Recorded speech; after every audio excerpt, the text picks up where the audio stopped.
नमस्कार। आज हम सरकारी या बड़े संगठनों की खरीद प्रक्रिया मतलब प्रोक्योरमेंट प्रोसेस के एक बहुत ही ज़रूरी पहलू पर बात करने वाले हैं। ये वो हिस्सा है जिस पर शायद उतना ध्यान नहीं जाता।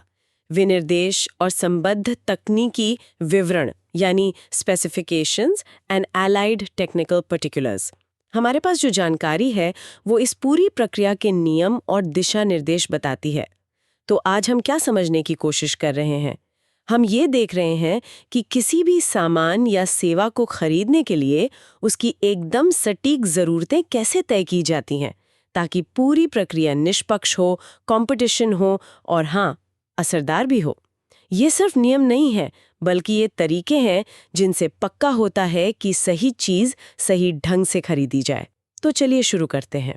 बिल्कुल सही कहा आपने। ये विनिर्देश या जिन्हें हम स्पेक्स कहते हैं, असल में किसी भी खरीद की नींव होते हैं। यही तय करते हैं कि भाई खरीदा क्या जा रहा है, किस क्वालिटी का, और वो क्वालिटी जांची कैसे जाएगी। अगर इनमें स्पष्टता और निष्पक्षता नहीं है ना, तो पूरी इमारत ही हिल जाती है। ये दो चीजें बहुत अहम हैं। तो फिर शुरुआत करते हैं कुछ बुनियादी गाइडलाइंस से।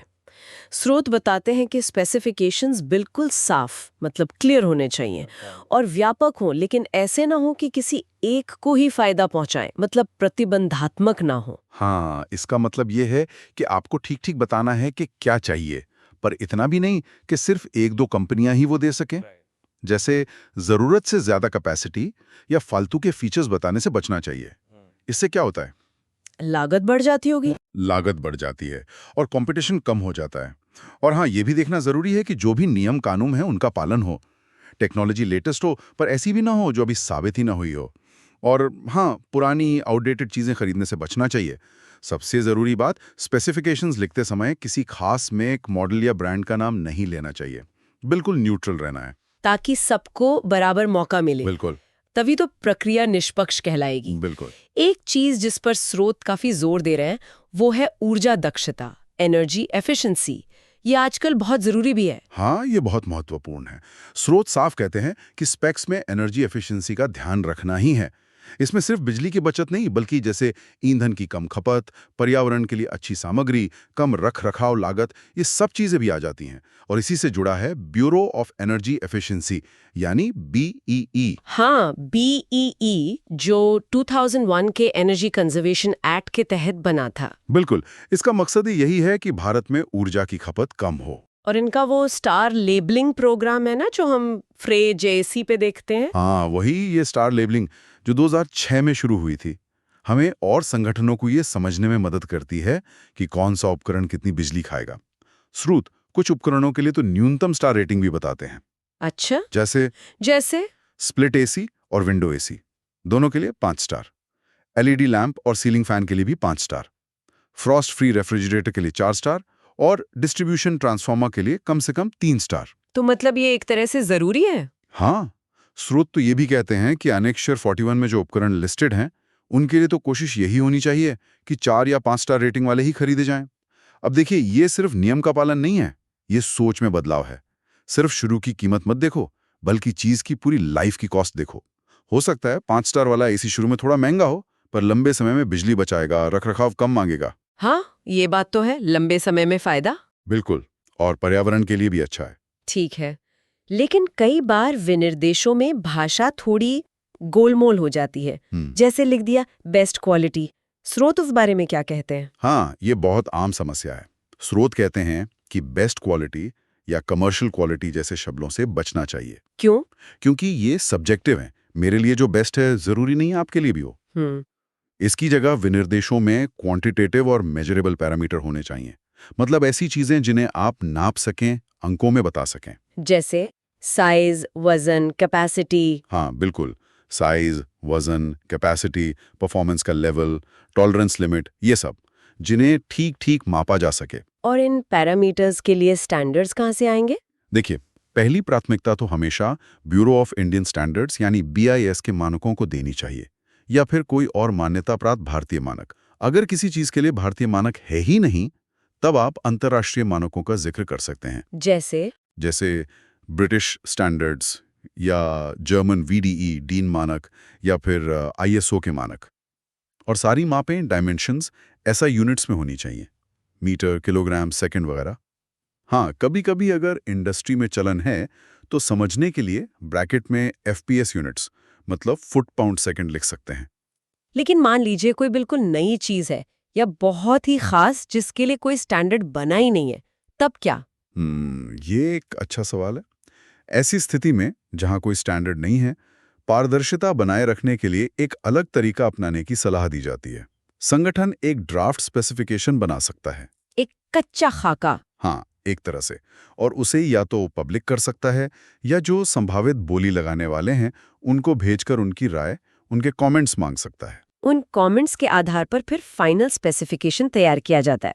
इसमें थोड़ा वक्त ज्यादा लग सकता है शायद। हाँ, थोड़ा वक्त लग सकता है, लेकिन इससे ये पक्का हो जाता है कि ज़रूरतें साफ हैं, प्रैक्टिकल हैं और कंपटीशन को बेवजह कम नहीं कर रही, और बाद के झगड़ों से भी बचा जा सकता है। ये तो हुई सामान्य चीजों की बात, पर कई बार खरीद बहुत जटिल होती है, जैसे कोई पूरा प्लांट खरीदना हो या कोई बहुत ही एडवांस्ड मशीन। ऐसी हालत में तो खरीदार को शायद पता भी ना हो कि बाजार में सबसे अच्छा क्या मिल रहा है। हाँ, ये बिल्कुल होता है, खासकर जब टेक्नोलॉजी बहुत तेजी से बदल रही हो। ऐसे मुश्किल मामलों के लिए स्रोत एक 2 चरणीय प्रक्रिया मतलब 2 स्टेज प्रोसेस का सुझाव देते हैं। इसमें थोड़ी ज्यादा सहूलियत होती है। 2 चरण? वो कैसे? पहला चरण होता है एक्सप्रेशन ऑफ इंटरेस्ट यानी ईओआई मंगाना। इसमें आप बस अनुभवी कंपनियों से पूछते हैं कि क्या वे इस काम में रुचि रखते हैं और उनके पास क्या आइडियाज है।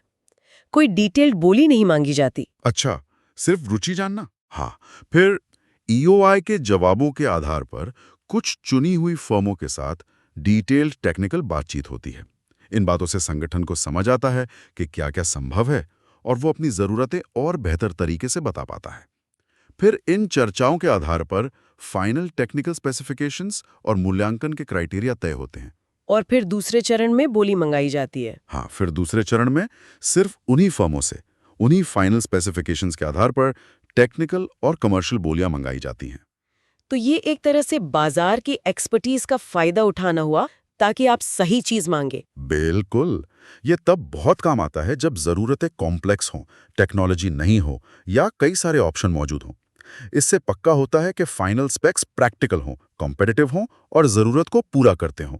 और क्योंकि सब कुछ बातचीत से तय होता है, तो निष्पक्षता भी बनी रहती है। हमने थोड़ी देर पहले जीवन चक्र लागत यानी लाइफ साइकिल कॉस्ट एलसीसी का जिक्र किया था ऊर्जा दक्षता के संबंध में। स्रोत इसे अलग से भी बताते हैं। ये क्या है असल में? हाँ, एलसीसी बहुत ज़रूरी कॉन्सेप्ट है, खासकर महंगी चीज़ों के लिए जो लंबे समय तक चलनी है। इसका सीधा सा मतलब है कि कोई चीज़ खरीदते वक्त सिर्फ उसकी शुरुआती कीमत मत देखो, बल्कि ये देखो कि उस चीज़ को रखने, चलाने, मेंटेन करने में उसकी पूरी जिंदगी में कुल कितना खर्चा आएगा। मतलब सिर्फ खरीदने का दाम नहीं। नहीं, इसमें शामिल है शुरू की खरीद लागत, फिर उसे चलाने का खर्च जैसे बिजली, पानी, ईंधन, फिर रखरखाव का खर्च, मुरम्मत का खर्च, उसके पुर्जों का खर्च, और यहाँ तक कि जब वो चीज़ बेकार हो जाए तो उसे हटाने या डिस्पोज करने का खर्च भी। इन सब को जोड़कर जो आता है वो है असली एलसीसी। तो हो सकता है कोई चीज शुरू में सस्ती लगे पर बाद में महंगी पड़ जाए। बिल्कुल, यही होता है। कोई चीज़ शुरू में सस्ती है पर बिजली ज़्यादा खाती है या बार बार खराब होती है तो लंबे समय में वो महंगी साबित होगी। एलसीसी विश्लेषण से संगठन ज़्यादा समझदारी भरे और किफ़ायती फैसले ले पाते हैं। ये सबसे सस्ता की जगह सबसे अच्छा मूल्य यानी बेस्ट वैल्यू फॉर मनी पर जोर देता है। ये समझ आता है। लेकिन क्या एलसीसी का अंदाजा लगाना हमेशा आसान होता है, खासकर नई टेक्नोलॉजी के लिए? नहीं, आसान हमेशा नहीं होता, ये बात सही है। इसके लिए अच्छा डेटा चाहिए, विश्लेषण करना पड़ता है और कभी-कभी कुछ अंदाजे भी लगाने पड़ते हैं। नई टेक्नोलॉजी के मामले में ये और मुश्किल हो सकता है, लेकिन सिद्धांत बहुत महत्वपूर्ण है। भले ही एकदम सटीक गणना न हो पाए, एलसीसी की सोच अपनाने से संगठन सिर्फ शुरू की कीमत से आगे देखने लगते हैं। स्रोत इसी सोच को बढ़ावा देते हैं। निष्पक्षता पर वापस आते हैं। हमने कहा था कि ब्रांड नाम नहीं लेना चाहिए। क्या ये नियम हमेशा लागू होता है? क्या कोई अपवाद नहीं है? सामान्य नियम तो यही है कि भाई ब्रांड का नाम मत लो, इससे कंपटीशन सीमित होता है, पक्षपात का शक होता है। लेकिन हाँ, स्रोत मानते हैं कि कुछ बहुत ही असाधारण हालात हो सकते हैं। जैसे मान लीजिए आपके पास पहले से कोई सिस्टम है और आपको उसी के साथ चलने वाली चीज चाहिए, कंपैटिबिलिटी जरूरी है। या फिर सिर्फ एक ही ब्रांड है जो आपकी बहुत ही खास तकनीकी जरूरत पूरी कर सकता है। ऐसे मामलों में आपको बहुत विस्तार से कारण बताना होगा, जस्टिफिकेशन देना होगा, और संगठन में जो भी इसके लिए अधिकृत अधिकारी है, कॉम्पिटेंट अथॉरिटी, उससे पहले मंजूरी लेनी होगी। पर यह अपवाद है, नियम नहीं। एक और दिलचस्प चीज है टेंडर सैंपल, मतलब नमूने मांगना। ये कब जरूरी होता है और क्या इसमें कोई खतरा भी है? हाँ, टेंडर सैंपल की जरूरत तब पड़ सकती है जब कुछ चीजें ऐसी हों जिन्हें शब्दों में या तकनीकी भाषा में पूरी तरह बताना मुश्किल हो। स्रोत उदाहरण देते हैं, जैसे कपड़े का शेड या रंगत, उसका फील कैसा है, छूने में कैसा लगता है, या फिर कारीगरी वर्कमैनशिप कैसी है। इन चीजों को सैंपल देकर समझना ज्यादा आसान होता है। लेकिन इसमें ये दिक्कत नहीं है कि ये बहुत सब्जेक्टिव हो सकता है, किसी को कारीगरी अच्छी लगेगी, किसी को नहीं। बिल्कुल, यही सबसे बड़ा जोखिम है। सैंपल पर आधारित फैसले व्यक्तिपरक हो सकते हैं और इससे बाद में विवाद हो सकता है। इसीलिए स्रोत कहते हैं कि सैंपल मांगने की प्रक्रिया बहुत सावधानी से करनी चाहिए। अगर सैंपल मांग रहे हैं तो उन्हें कैसे परखा जाएगा, यानी मूल्यांकन का क्राइटेरिया क्या होगा, ये पहले से ही साफ साफ बताना चाहिए। और कोशिश करनी चाहिए कि ये क्राइटेरिया ऑब्जेक्टिव हो, जिसे नापा जा सके, और ये टेंडर डॉक्यूमेंट में लिखा होना चाहिए, ताकि बाद में कोई ये ना कह सके कि फेवर किया गया। हाँ, अगर ऐसा नहीं किया तो निष्पक्षता पर सवाल उठेगा, कंपटीशन कम हो सकता है, और हो सकता है ज्यादा ऊंची दरों पर कॉन्ट्रैक्ट देना पड़ जाए।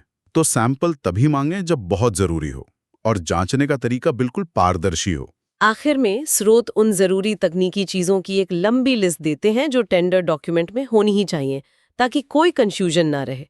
ये लिस्ट तो काफी लंबी है। हाँ, ये लिस्ट काफी डिटेल्ड है और इसका मकसद यही है कि बोली लगाने वालों को हर चीज बिल्कुल साफ पता हो। हम इसे कुछ हिस्सों में बांट सकते हैं समझने के लिए। हाँ, बताइए। पहला, क्या और कितना चाहिए, मतलब स्कोप और क्वांटिटी। दूसरा, कैसा चाहिए, यानी क्वालिटी और परफॉर्मेंस।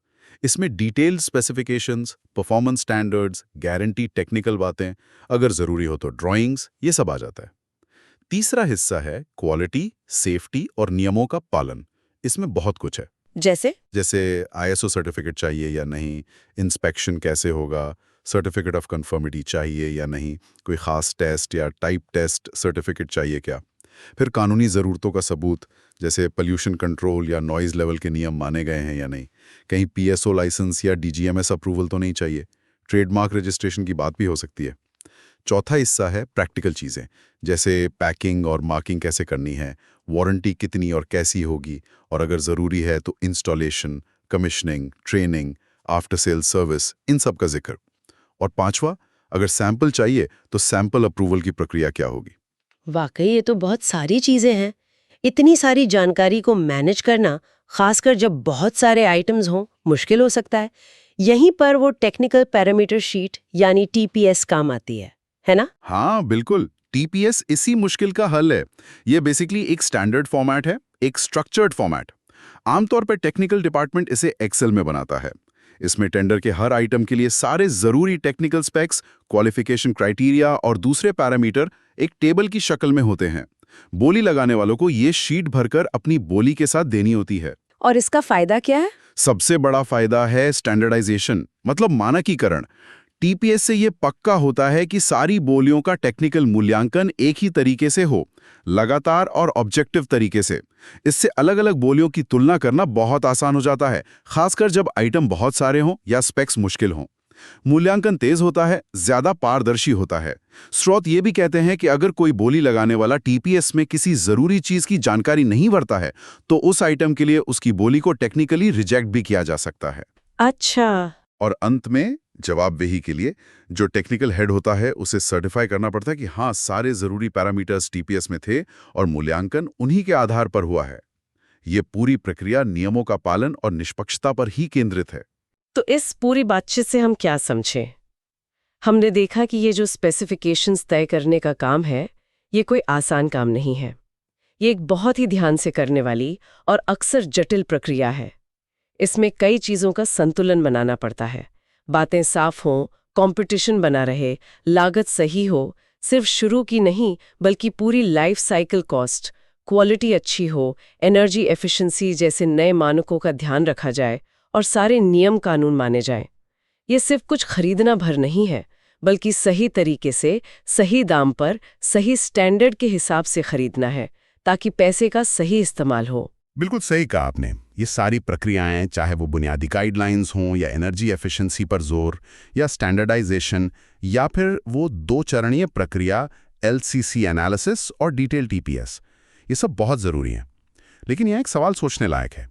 ये प्रक्रियाएं इतनी विस्तृत और कभी-कभी जटिल लगती हैं, तो संगठन ये कैसे पक्का करें कि ये प्रक्रियाएं असरदार बनी रहें? कहीं ऐसा तो नहीं कि ये अपने ही बोझ तले दबकर सिर्फ नौकरशाही अड़चने बन जाएं? वो संतुलन कैसे साधा जाए कि प्रक्रियाएं सख्त, निष्पक्ष और पारदर्शी तो हों, पर साथ ही प्रैक्टिकल, लचीली और समय पर काम करने वाली भी हों, ताकि खरीद का जो असली मकसद है, सही समय पर, सही दाम पर, सही क्वालिटी की चीज़ या सेवा लेना, वो पूरा हो सके। ये सोचना ज़रूरी है कि इस जटिलता और कुशलता के बीच वो सही संतुलन कैसे बने।